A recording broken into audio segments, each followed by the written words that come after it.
पापी मनुष्य जब पाप कर्म करके बचता है तो उसे लगता है कि उसे दंड देने वाला कोई नहीं है, लेकिन ऊपर बैठा परमात्मा प्रत्येक पाप का हिसाब रखता है।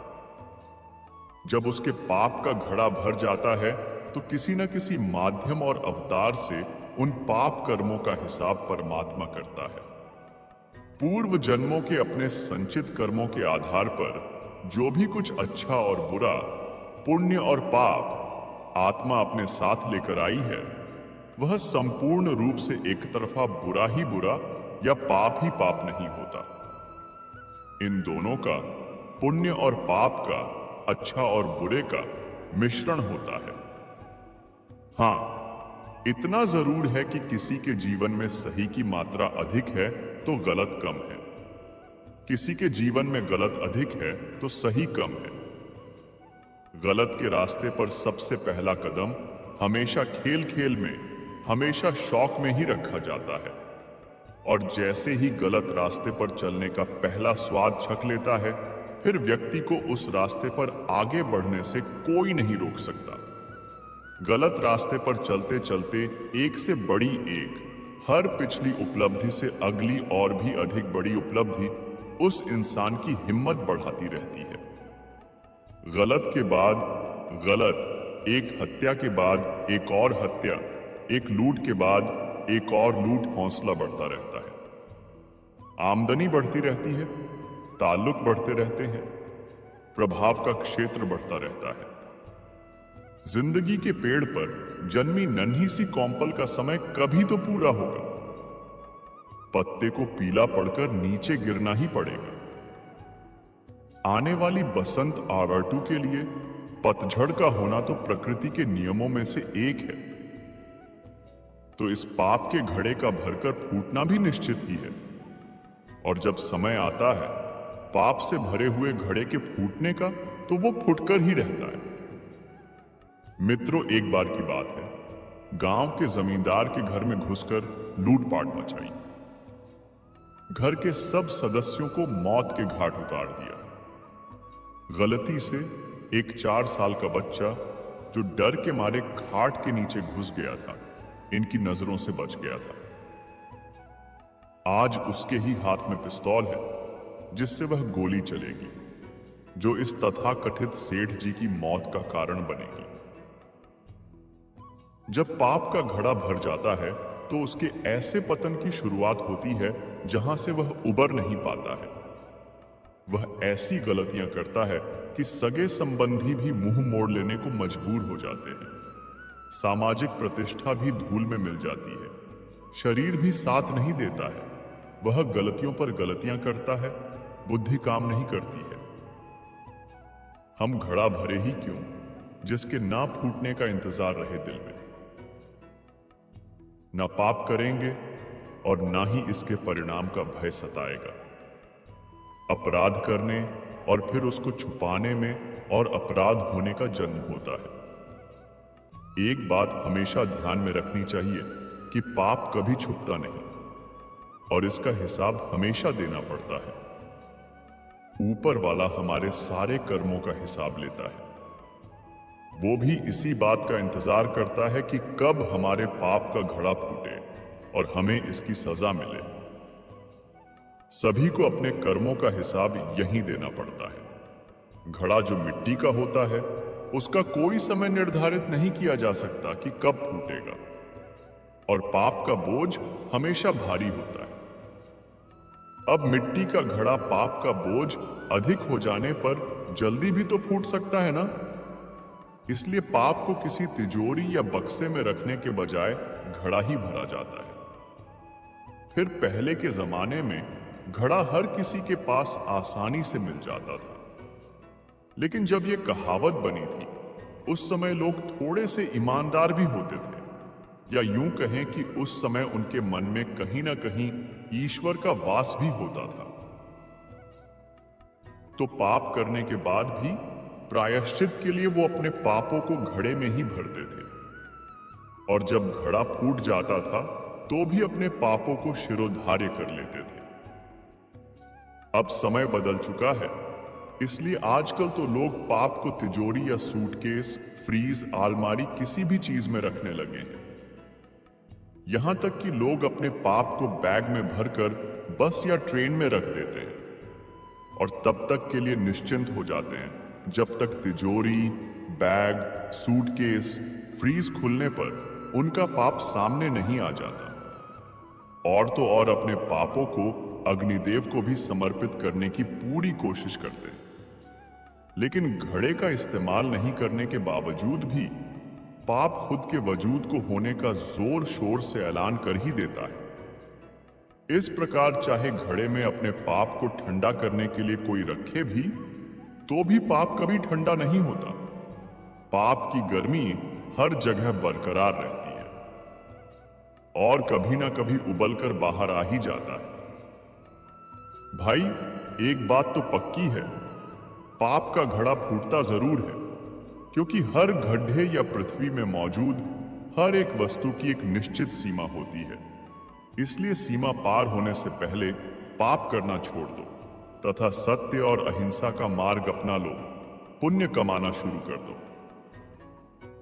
श्रीमान हमेशा घड़ा ठंडा करने के काम नहीं आता है। व्यक्ति के मरने के बाद उसकी राख या यूं कहें अस्थियां भी गड्ढे में ही आती है। तो यही है जनाब, जब आपका घड़ा भर जाएगा तो आपका हाल भी यही होगा। इस ओर संकेत करते हुए यह बात कही है। अब आप उस पाप गड्ढे को ठंडा करें या गर्म, वो आप पर है। जो जैसा करेगा उसके साथ वैसा ही होगा। अगर सत्य की पहचान करनी हो तो स्वयं को जान लेना समझ जाओगे घड़ा कहां है और कितना भरा है, कितना खाली। मनुष्य योनि में आप पाप कर सकने में स्वतंत्र हैं। बाकी सब भोग योनियां हैं जिसमें आपको अपने बुरे कर्मों की सजा भोगनी ही पड़ेगी। यहां तक कि परेशान होकर आपको भोग योनि में आत्महत्या तक का अधिकार नहीं है। जो किया है भोगना ही होगा। ऐसा बिल्कुल नहीं है। इसमें घटा और गुणा का तो बिल्कुल सवाल ही नहीं है। जो भी कर्म करते हैं उनका फल हमें अवश्य ही भोगना पड़ता है। अगर हम पछतावा करें तो भी वह कर्म बना ही रहता है, ना कि घटता है। क्योंकि कर्म एक बार हुआ तो वह भुगतना ही पड़ता है। यह नहीं कि हम एक पाप कर्म कर दें और फिर एक पुण्य कर्म कर दें। हम समझते हैं कि हिसाब किताब बराबर हो गया, लेकिन ऐसा बिल्कुल भी नहीं है। अगर हमने किसी का गला काट दिया और दूसरी तरफ हमने किसी का जीवन बचा दिया, तो क्या यह हिसाब किताब बराबर हो गया? बिल्कुल नहीं। जिसका हमने गला काटा है उसका फल हमें मिलेगा। हमारा भी गला कटेगा और जिसको हमने जीवन दान दिया है उसके बदले हमें जीवन दान मिलेगा, लेकिन फल हमेशा ही भुगतना पड़ता है। इसीलिए हमें अच्छे और शुभ कर्म करने चाहिए। पापी जब पाप कर्म करके बचता है तो उसे लगता है कि उसे दंड देने वाला कोई नहीं है, लेकिन ऊपर बैठा परमात्मा प्रत्येक पाप का हिसाब रखता है। जब घड़ा भर जाता है तो किसी न किसी माध्यम और अवतार से उन पाप कर्मों का हिसाब परमात्मा करता है। मनुष्य को अपने पूर्व जन्मों के कर्मानुसार सुख दुख भाग्य दुर्भाग्य प्राप्त होता है। कुछ लोग अहंकार वश पाप कर्म करते रहते हैं और खुश भी रहते हैं, अभिमान में रहते हैं। ये देखकर लोग कहते हैं कलयुग है भाई, लेकिन ऐसा नहीं है। जब तक आपके पूर्व जन्मों के पुण्य फल आपके साथ हैं, तभी तक समय काल और भाग्य आपके साथ है।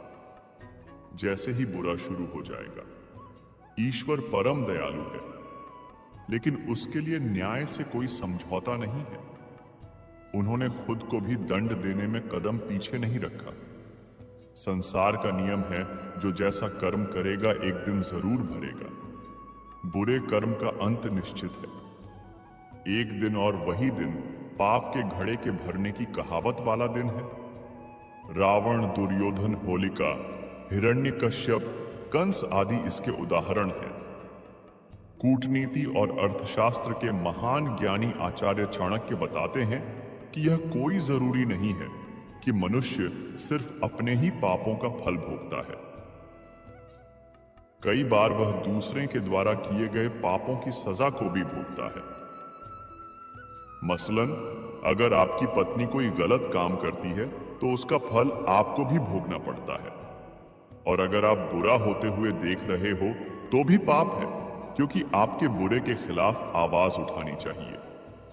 अब आप महाभारत के युद्ध को ही देख लीजिए। जब कौरव और पांडवों का युद्ध अंतिम चरण में था, कौरव सेना के लगभग सभी महारथी पांडवों के हाथों पराजित हो चुके थे। भीष्म पितामह बाणों की शैया पर लेटे थे। उस समय एक दिन युद्ध विराम के बाद सभी पांडव और द्रौपदी भीष्म पितामह से मिलने पहुंचे। पांचों पांडवों का नियम था कि वह रोज रात्रि में भीष्म पितामह से मिलने के लिए जाते थे। भीष्म पांडवों को धर्म अधर्म की, नीतियों की और ज्ञान की बातें बता रहे थे। तब द्रौपदी ने कहा कि पितामह, आज आप ज्ञान की बातें कर रहे हैं, लेकिन जिस दिन भरी सभा में मेरा चीर हरण हो रहा था, आप भी वहां थे। तब आपका यह ज्ञान कहां गया था? आप उस समय चुप क्यों रहे? मेरी मदद क्यों नहीं की? आपके सामने अधर्म हो रहा था, लेकिन आप कुछ भी क्यों नहीं कर सके? भीष्म पितामह ने कहा कि पुत्री, मैं जानता था एक दिन मुझे इन सवालों के जवाब जरूर देना पड़ेगा। जिस दिन ये अधर्म हो रहा था, उस दिन भी मेरे मन में यही प्रश्न चल रहे थे। उस समय मैं दुर्योधन का दिया अन्न खा रहा था। वह अन्न जो पाप कर्मों के कमाया हुआ था। ऐसा अन्न खाने की वजह से मेरा मन मस्तिष्क दुर्योधन के अधीन हो गया था। मैं ये सब रोकना चाहता था, लेकिन दुर्योधन के अन्न ने मुझे रोक दिया और ये अनर्थ हो गया। द्रौपदी ने कहा कि आज आप ज्ञान की बातें कैसे कर रहे हैं? भीष्म ने जवाब दिया कि अर्जुन के बाणों से मेरे शरीर से सारा रक्त बह गया। यह रक्त भी दुर्योधन के दिए अन्न से ही बना था। अब मेरे शरीर में रक्त नहीं है। मैं दुर्योधन के अन्न के प्रभाव से मुक्त हो गया हूं, इसीलिए आज ज्ञान की ये बातें कर पा रहा हूं। भीष्म की ये बातें सुनकर द्रौपदी संतुष्ट हो गई और उसने भीष्म पितामह को प्रणाम किया। तभी मित्रों, कहा जाता है कि अन्याय होते हुए देखना भी सबसे बड़ा पाप है। धर्म के खिलाफ किया गया काम भी पाप की श्रेणियों में आता है। जो चीजें आपके धर्म में वर्जित बताई गई हैं, यदि आप उसे जानबूझकर करते हैं तो आप निश्चित रूप से पाप के भागीदार बनते हैं। जिस प्रकार एक पेटी में रखा एक सड़ा आम बाकी सभी आमों को खराब कर देता है, उसी प्रकार एक पापी व्यक्ति के साथ रहने वाला मनुष्य भी पाप का भागीदार हो जाता है। उसे भी पापियों के समान ही जीवन में दंड भोगना पड़ता है। शिव पुराण के अनुसार यदि कोई व्यक्ति अपने माता पिता, अपनी पत्नी या फिर अपने बड़े का अपमान करता है या फिर भला बुरा कहता है, तो वो भी पाप की श्रेणी में आता है। जब मनुष्य खुद के स्वार्थ के लिए दूसरे को हानि पहुंचाता है, तो वो स्वार्थी इंसान कहलाता है और स्वार्थ को पाप का सबसे अच्छा साथी माना गया है।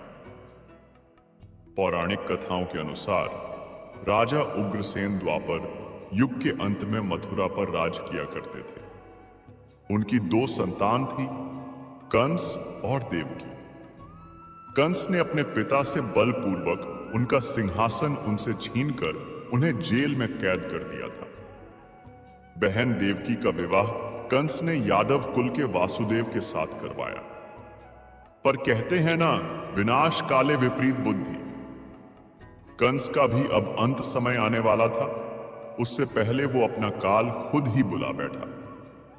कहते हैं बहन देवकी की विदाई के समय जब कंस उसे ससुराल छोड़ने साथ जा रहा था, तब आकाशवाणी हुई जिसमें कहा गया, हे कंस, जिस देवकी को तू बड़े प्रेम से विदा कर रहा है, उसका 8वां पुत्र तेरा संहार करेगा। ये सुनते ही कंस क्रोधित हो उठा और उसने सोचा कि क्यों ना मैं अपनी बहन की हत्या कर दूं। ना वो होगी और ना ही उसकी संतान पैदा होगी जो मेरा संहार करेगी। कंस देवकी को मारने के लिए तैयार हो गया, लेकिन जैसे ही वो आगे बढ़ने लगा, देवकी के पति वासुदेव ने हाथ जोड़कर कंस से विनती की और कहा कि तुम्हें उसकी 8वीं संतान से भय है, देवकी से तो कोई भय नहीं है। जैसे ही देवकी की 8वीं संतान जन्म लेगी, हम उसे तुम्हें सौंप देंगे। कंस ने वासुदेव की ये प्रार्थना स्वीकार तो की, लेकिन उन्हें जेल में कैद कर लिया। कारागार में बंद देवकी अपने पति के साथ दुखी रहने लगी।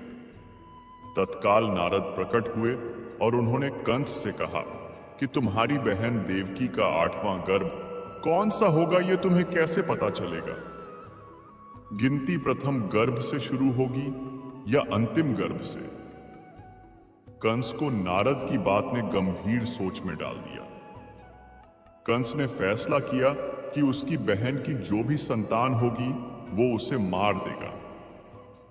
एक एक करके देवकी के जो भी बच्चे जन्म लेते, कंस निर्दयता पूर्वक उन्हें मार देता। ऐसे में देवकी और वासुदेव दुखी रहते। कंस को अपने से ज्यादा और किसी का कोई सुख दुख समझ में नहीं आता था। फिर एक दिन वो आया जब देवकी और वासुदेव की 8वीं संतान ने जन्म लिया। ये दिन था भाद्रपद के कृष्ण पक्ष की अष्टमी, जिसमें रोहिणी नक्षत्र लगा हुआ था।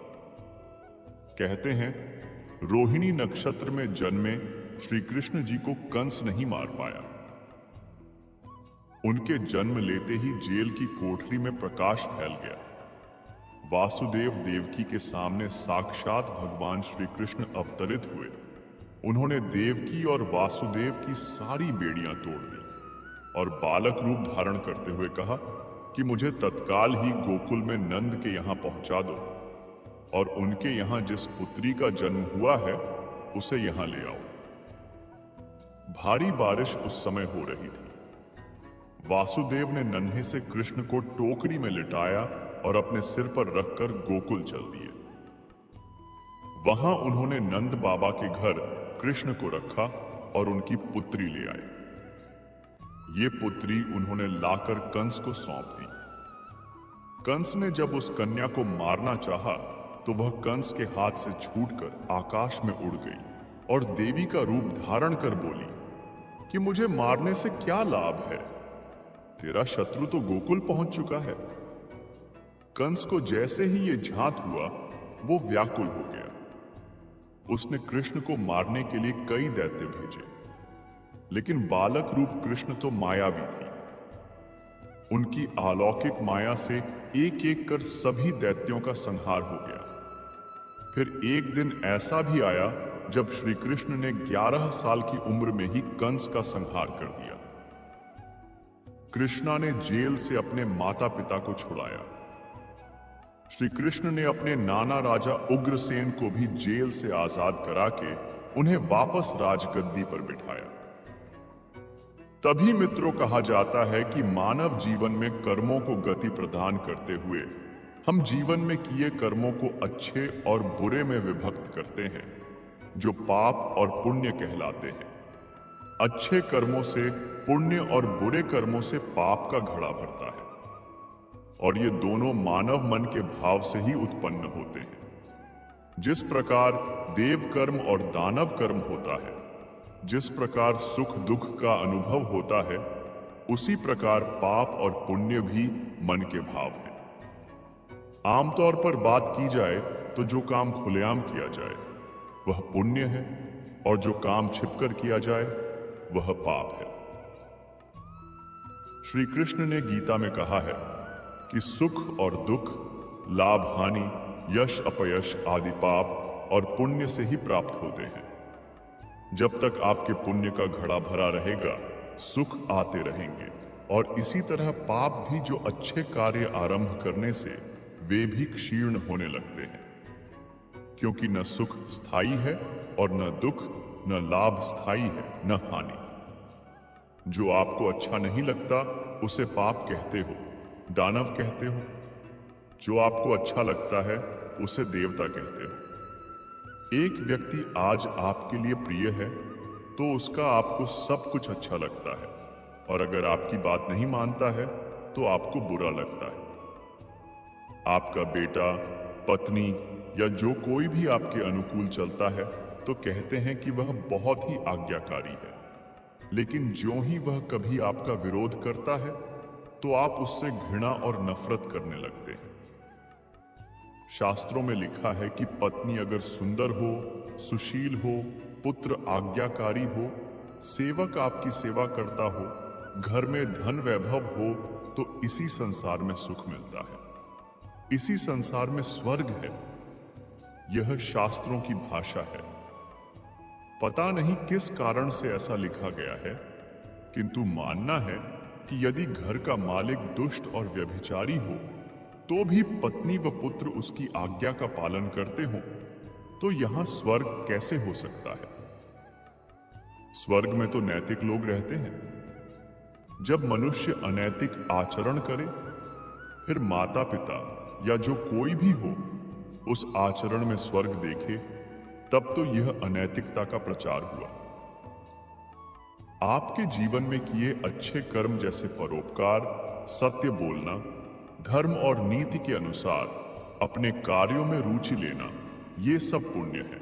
और गलत कार्य करना जो नीति के विरुद्ध है, जैसे कि झूठ बोलना, अपने कार्य को संपन्न करने के लिए किसी अन्य को परेशान करना या उसके कार्यों में अवरोध उत्पन्न करना, ये सब पुण्य है।